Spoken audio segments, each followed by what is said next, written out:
Hello and welcome to What the F*** Just Happened Today, your essential guide to the daily shock and awe in national politics. I'm Joe Amditis. Let's get to it. It's Tuesday, February 7th, 2023. Welcome to day 749. A federal judge suggested that the federal right to abortion might be protected by the Constitution's 13th Amendment, which abolished slavery. U.S. District Judge Colleen Collar-Cotelli said that while the Supreme Court concluded that the 14th Amendment includes no right to abortion, the question of whether the 13th Amendment provides a textual basis for the right to abortion went unexplored.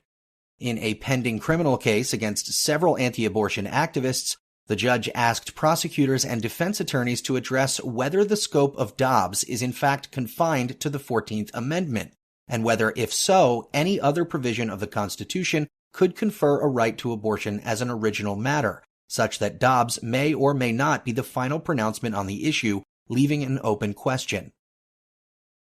Moving on, more than 3 million people in the United States were forced to evacuate their homes in the past year due to natural disasters, which have been worsened by climate change. That amounts to about 1.4% of the U.S. adult population. While most displacements were short-term, census figures show that roughly 16% of displaced adults never returned home, and 12% were displaced for more than 6 months.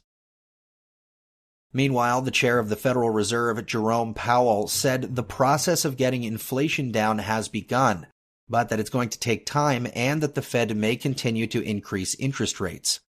Powell's remarks followed the government's jobs report that employers added 517,000 jobs in January, nearly twice as much as December, while unemployment fell to 3.4%, the lowest rate since 1969. Powell said the U.S. labor market remains extraordinarily strong, but said the process of bringing inflation down to the Fed's goal of 2% is likely to take quite a bit of time. It's not going to be, we don't think, smooth. It's probably going to be bumpy.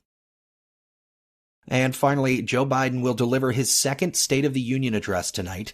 Biden is expected to address the economy and infrastructure, including the 2021 Bipartisan Infrastructure Bill and the 2022 Inflation Reduction Act.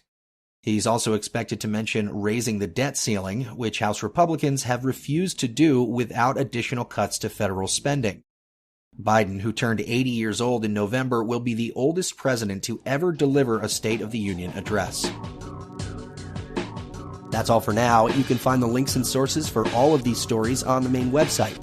And as always, visit whatthefjusthappenedtoday.com for the latest news and headlines.